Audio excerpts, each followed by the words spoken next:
When his wife told me to leave, he stayed silent. No word, no defense. Only the faint sound of the ceiling fan above our heads and the teacup in my hand that would not stop trembling. I remember how her voice cut through the room like a knife dipped in sugar. "Ma," she said softly but firmly, "you've been here long enough. We need our own space now." I looked at my son, the boy I had once carried on my back through flooded lanes, the boy who used to cry when I worked late in the factory and begged me to come home early. Now he stood tall, in a shirt I had ironed that morning, looking anywhere but at me. I wanted to say something, anything, but my throat felt like it had swallowed a stone. So I nodded, placed my cup on the table, and walked to my room. The room I had painted myself when they moved in after marriage, believing we would be one family, one roof, one heart. As I folded my clothes, a memory came rushing in. The day I first brought him home from the hospital. His father had already been gone by then, taken by a road accident on a rainy night.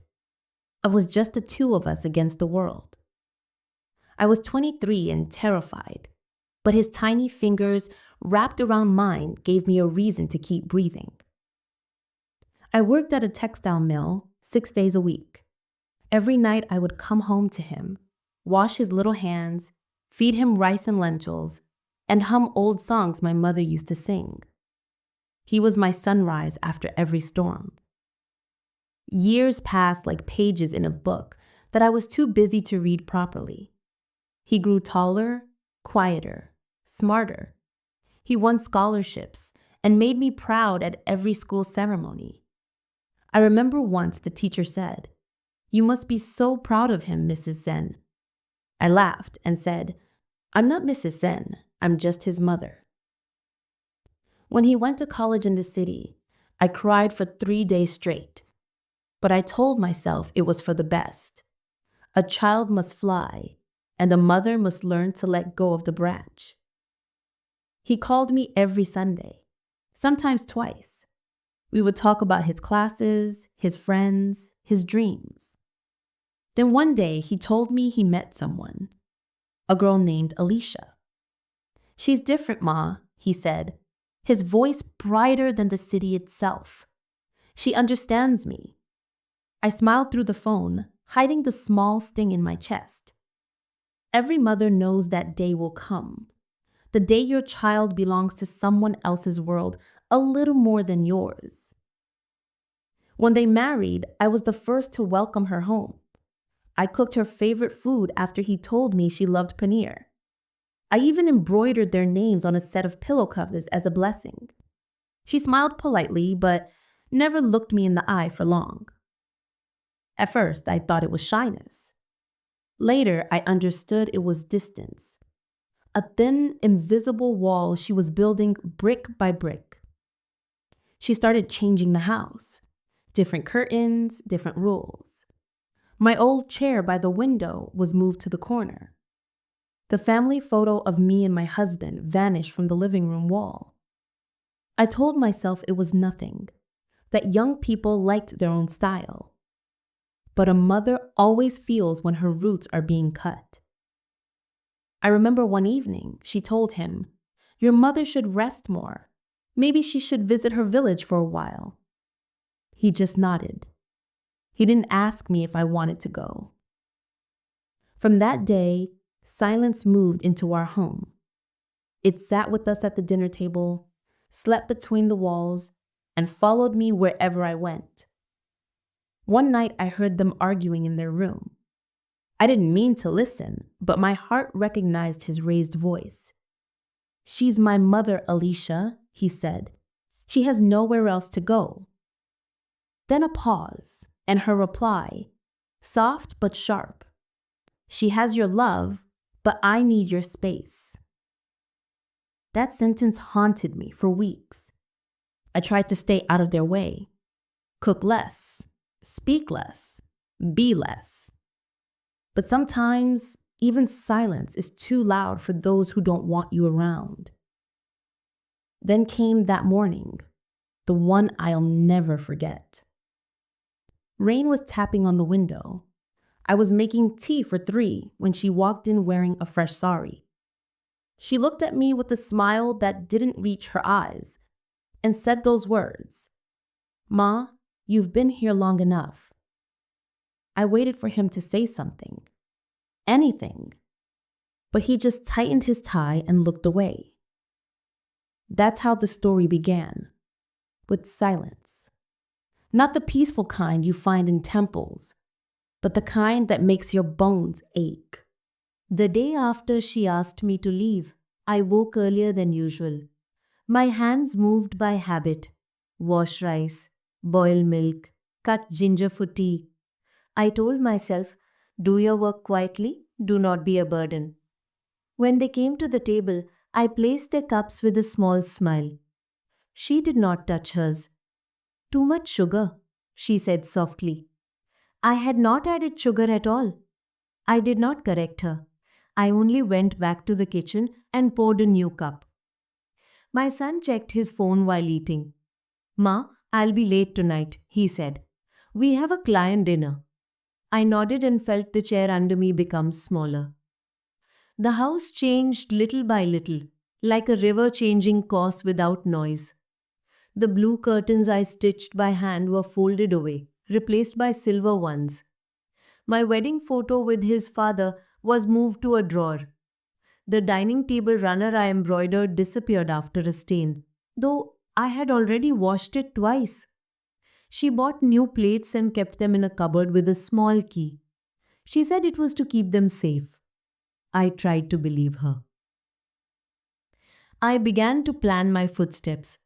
If she was in the living room, I stayed in the kitchen. If she went to the kitchen, I went to the balcony with a small plant and pretended to trim its leaves. I learned the quiet art of not being seen. Sometimes, when my son came home late, I would hear their whispers through the half-closed door. "She needs her own place," she would say. "This is our time, not hers." He would answer with silence first, then a tired, "We'll see." The words "we'll see" lived in my chest like a slow ache. One Sunday afternoon, I cooked his favorite fish curry. I waited for them to come to the table. He took a bite and smiled. "Just like old days," he said. I felt the sun rise inside me. But she looked at the pot and said, "Too much oil." She did not eat. He put his spoon down after a few minutes. "I'm full," he said gently. I stacked the plates without sound.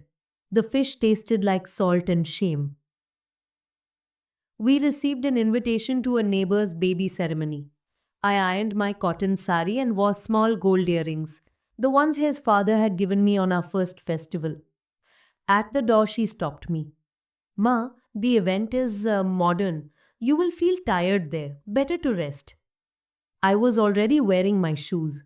She looked at my son. He cleared his throat. "Maybe next time, Ma."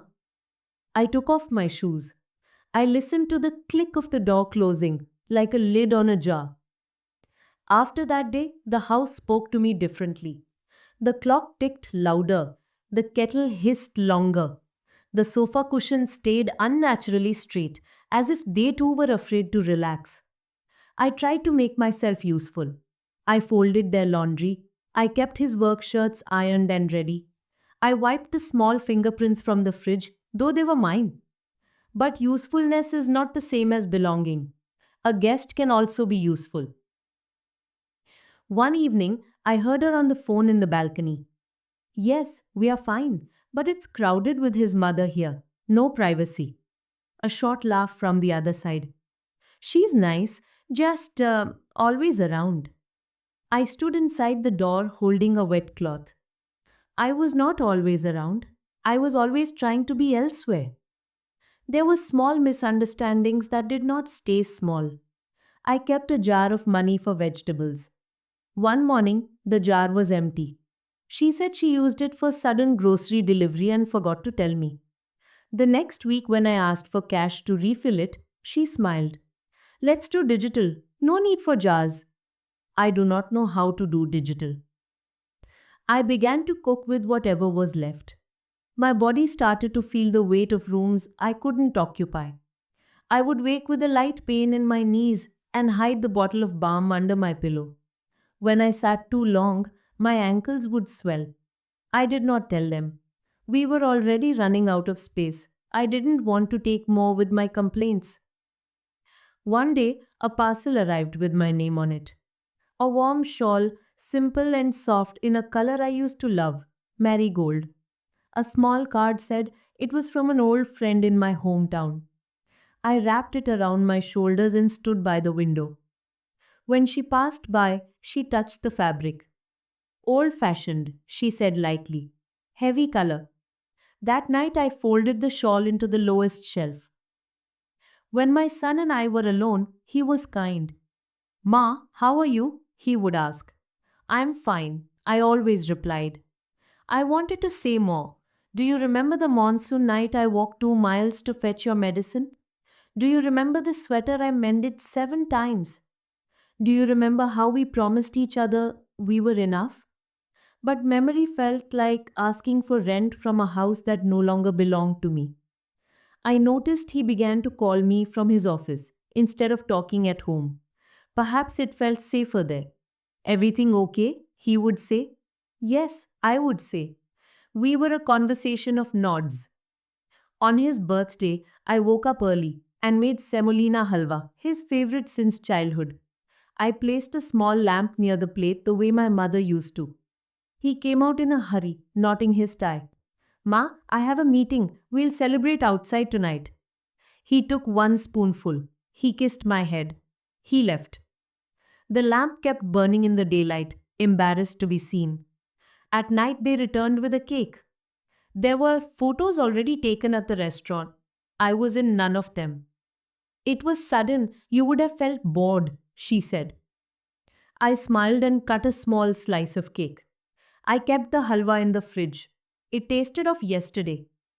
In a small act of hope, I started writing letters I never sent. Short notes on cheap paper. Today I cleaned the spice jar lids.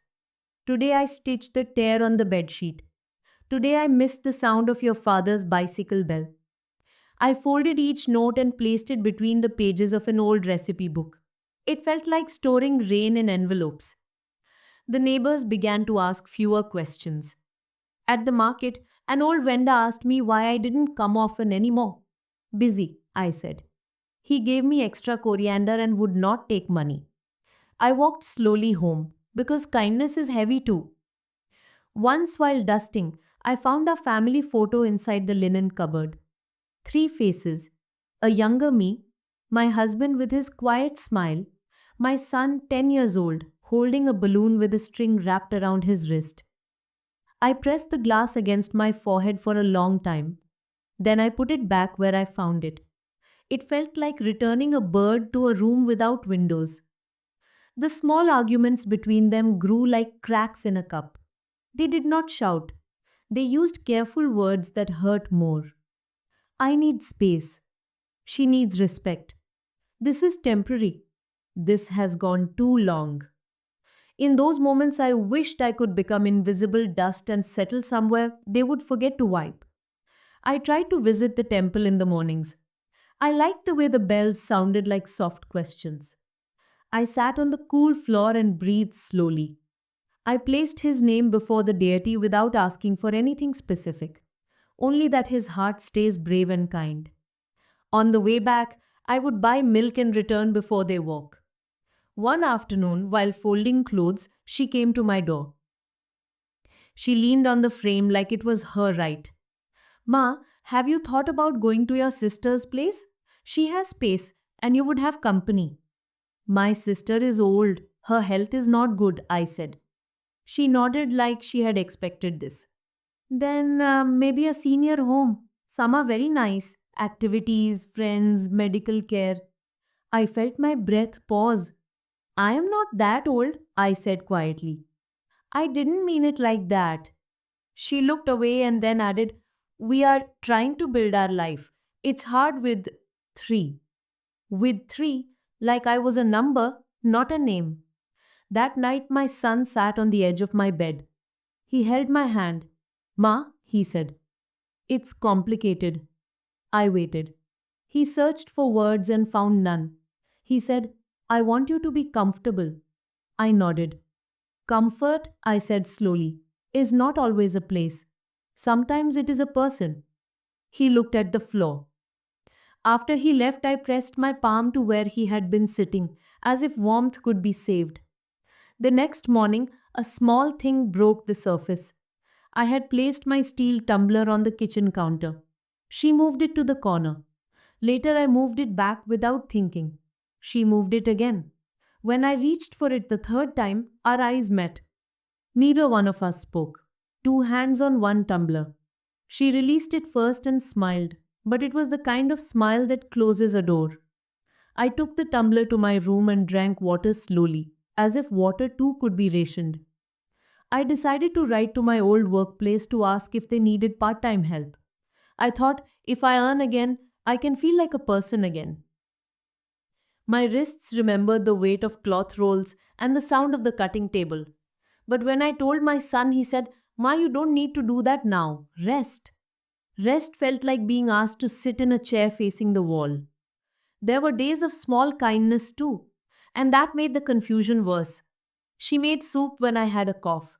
He brought me a shawl from a work trip, light, modern, pale. They both took me to the doctor for a Morning drifted in, pale and quiet. I held the envelope again, the paper now soft from my hands. Inside was a small note, the same one I had read in the night. But this time, I noticed something I had missed. At the bottom, written faintly in pencil, was a second line, almost erased. "Ma, I'm sorry for not speaking that day." I stared at the words until they blurred. Not speaking. That was what had hurt the most. And here it was. His silence translated into a sentence too small to fix what it broke. The note continued, shorter than a prayer. "Please don't think I don't love you. I'm trying to keep peace. I'll explain soon." Soon. That word again. So gentle, so dangerous. It had been years of soon. Soon he would visit. Soon we would talk. Soon we would be the same again. I folded the note, slipped it back inside, and felt a tremor of tenderness instead of anger. Maybe his silence was not cruelty. Maybe it was fear. Fear of losing one love while protecting another. I could almost see the small boy he once was, torn between two hands pulling in different directions. That evening he came home early, tired but trying to smile. "Ma, how was your day?" "Peaceful," I said, hiding the letter behind my recipe book. He hesitated, looked around the half-packed room, and sighed. "I'm taking some time off work soon," he said. "Good," I replied. "You need rest." He nodded, yet his eyes didn't meet mine. Perhaps he was still trying to find the right day to speak. Later that night, while they were out for dinner, I sat by the window with the letter in my lap. The streetlights shimmered through thin rain. I thought of his father, how he too had left without warning, only to be taken forever by that sudden truck on a wet road. Maybe silence runs in the men of this family. Maybe they never learn how to say goodbye without disappearing first. The letter changed something in me. It didn't heal, but it softened the sharp edge of blame. I realized that my son's silence was also a kind of apology, the only language he knew when words failed him. I began writing again that night. Not the small notes of chores and days, but a real letter. "Dear Rohan," I wrote, "I understand you more than you think. Love is not about who stays in the bigger room. It is about who keeps the light on for the other. I did not plan to give it to him. Some letters are written only so the heart can breathe. The next morning, I placed his breakfast neatly and waited. He seemed distracted, reading a message on his phone. Then he looked at me suddenly, as if remembering something important. "Ma, I might travel next week for work. Just a few days." "Of course," I said. He looked relieved, but also guilty. I saw it, the tiny flinch in his smile. Maybe the trip was real. Maybe it was an excuse. It didn't matter anymore. After he left, I took the recipe book and the cloth bag and sat on the bed. For the first time, I opened it from the beginning. Every note I had written was still there, each one a small heartbeat. Among them, the new envelope felt heavier than paper. It was truth. Quiet, late, but still truth. That evening, she came into my room. "Ma, you should rest. You look tired." "I'm fine," I answered. She stood there a moment, then added, "Rohan worries about you." The way she said his name was gentler than before. Perhaps she had read the letter too. Maybe he had finally spoken. We sat in silence. The air between us no longer stung. It simply waited. After a while, she said, "I didn't mean to hurt you." I looked at her carefully. "You wanted a life of your own. That's not wrong." Tears shimmered at the edge of her eyes. I realized she too was somebody's daughter, missing the safety of being loved without conditions. She reached out, almost touching my hand, but stopped halfway. Then she whispered, "He's not as strong as you think he is." Her voice cracked. "He does everything to keep both of us from breaking." I wanted to tell her that silence breaks too, only slower. But I said nothing. Some lessons are kinder when discovered alone. That night, I opened the window and let the rain smell in. I whispered into the dark, "Maybe this is what motherhood is, loving enough to let the silence speak for you." The next morning, a small change. She made tea for 3. When she handed me my cup, she said, "Less sugar, right?" I nodded, surprised that she remembered. We drank quietly, not as enemies, not yet as friends, but as two women learning to live around the same wound. For the first time in months, my son looked at both of us and smiled. A fragile, unsure smile, but real. And in that moment, I understood the note completely. He hadn't chosen her over me. He had chosen silence because he didn't know how to keep peace any other way. It did not excuse everything, but it explained enough for forgiveness to begin. That evening, I took out the old family photo from the cupboard and placed it back on the wall. No one stopped me. The frame hung slightly tilted, but I left it that way. It looked human, imperfect, alive. When I lay down that night, I whispered, "Thank you for the letter, my son." Outside, the rain had stopped. Somewhere, a door creaked, as if the house itself was finally breathing again. It happened quietly, the way most endings began, without warning, without sound. One evening, while folding clothes, I felt a dull heaviness in my chest. It was not pain exactly, more like someone pressing their hand against my heart, reminding it to slow down. I sat on the edge of the bed, waiting for it to pass. The window shimmered with late afternoon light, dust dancing in the air.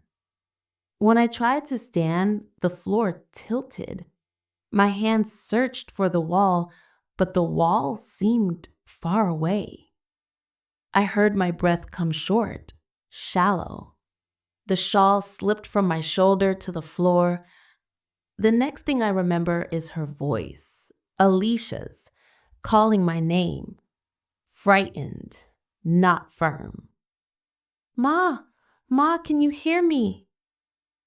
I wanted to answer, yes, dear, but the words wouldn't leave my mouth. She ran to the door. Rohan, call the doctor. Her voice cracked like glass. The world blurred into footsteps, car horns, the smell of rain and antiseptic. Someone lifted me. Someone whispered to stay awake. I tried to open my eyes, but the light burned. When I woke, I was in a hospital room. White walls, thin blanket, the sound of a monitor keeping time for me.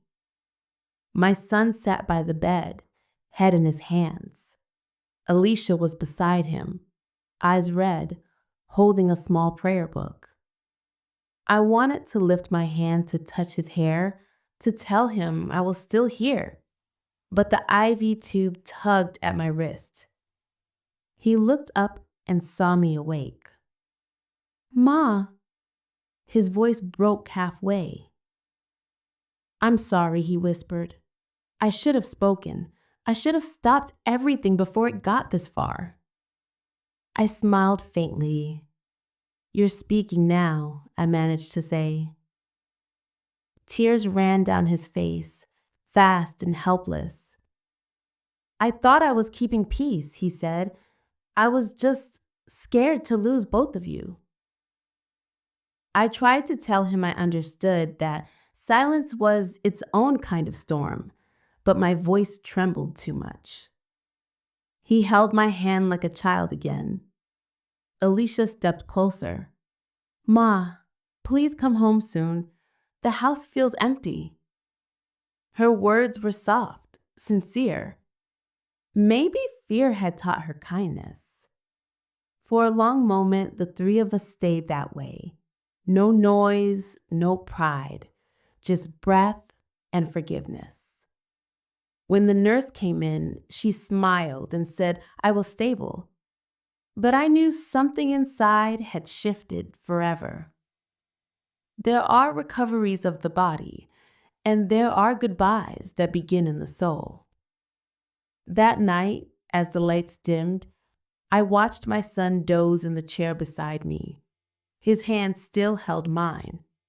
And though my body was weak, I felt stronger than I had in years, because at last he was speaking, and I was heard.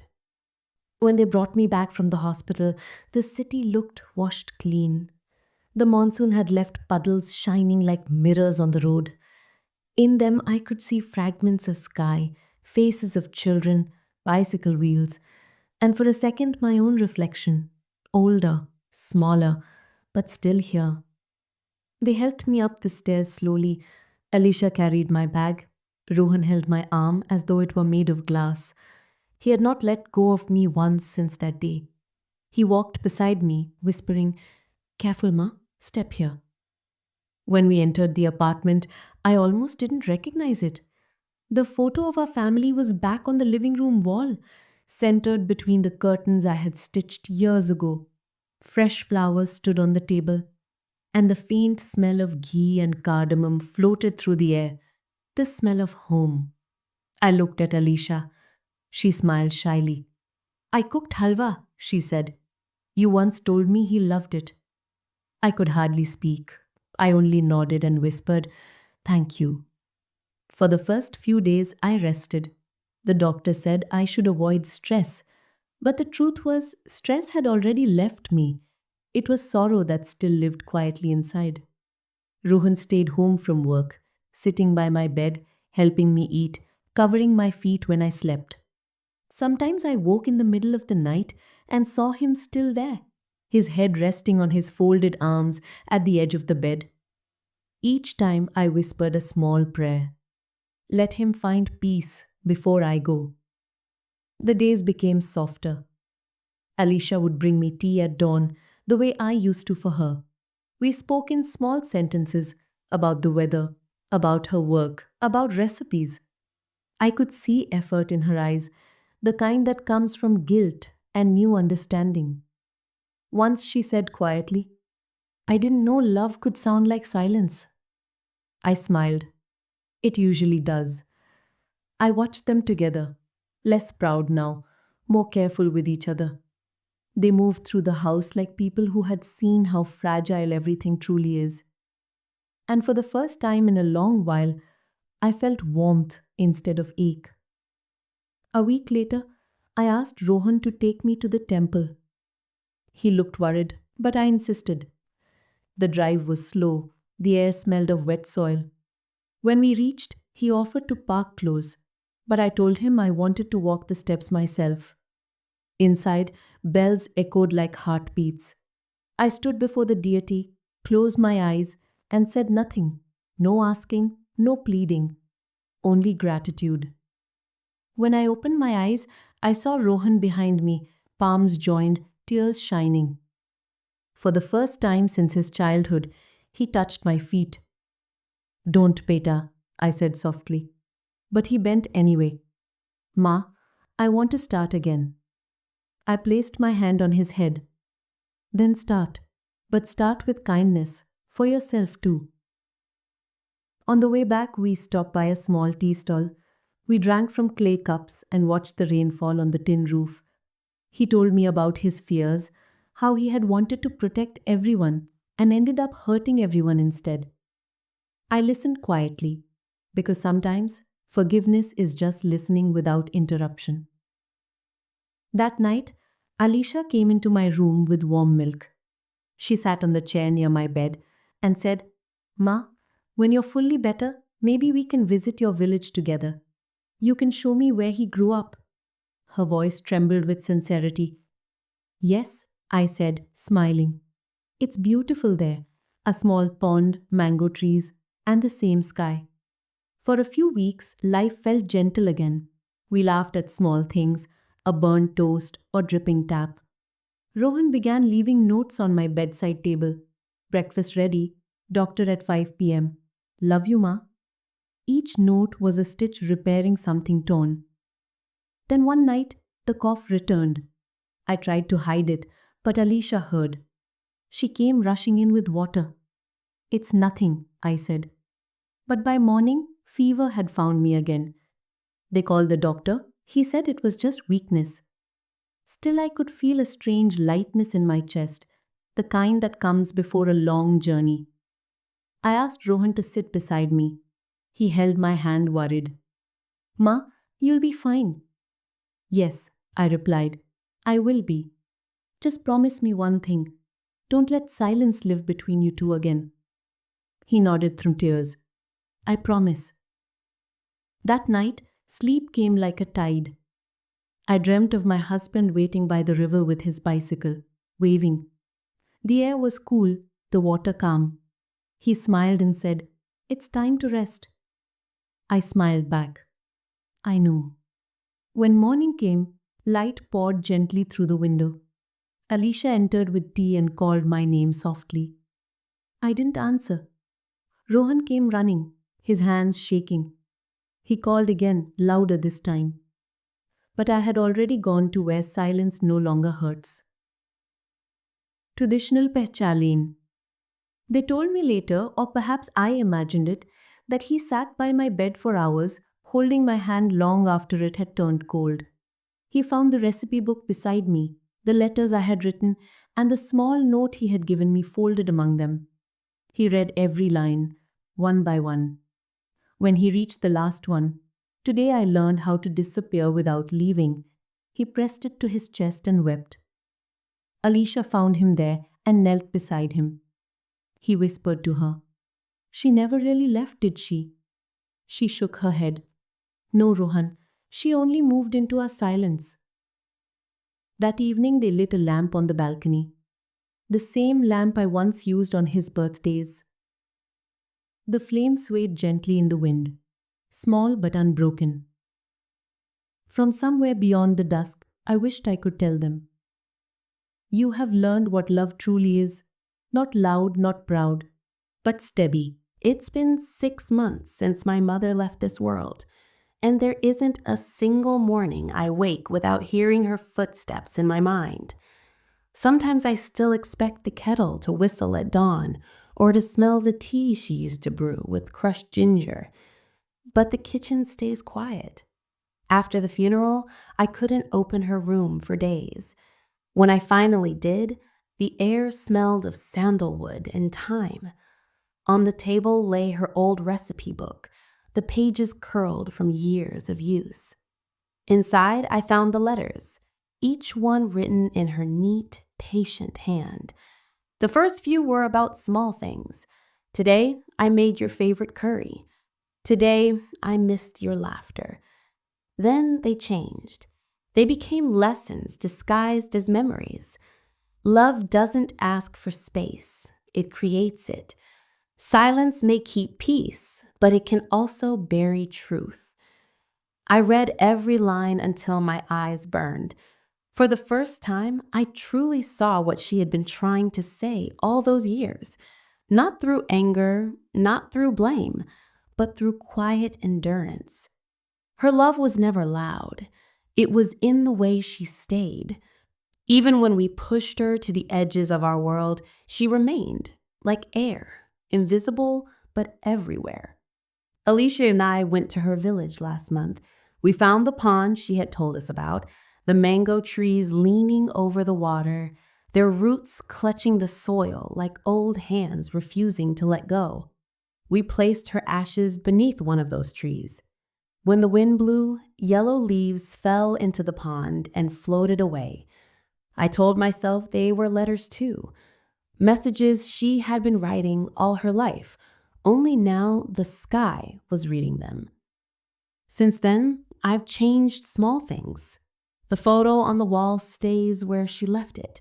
Every morning I light a lamp for her, not out of duty, but to remind myself to speak before silence grows heavy. When Alicia and I disagree now, I remember my mother's words. Kindness first. We talk, we listen. We do not let silence build walls anymore.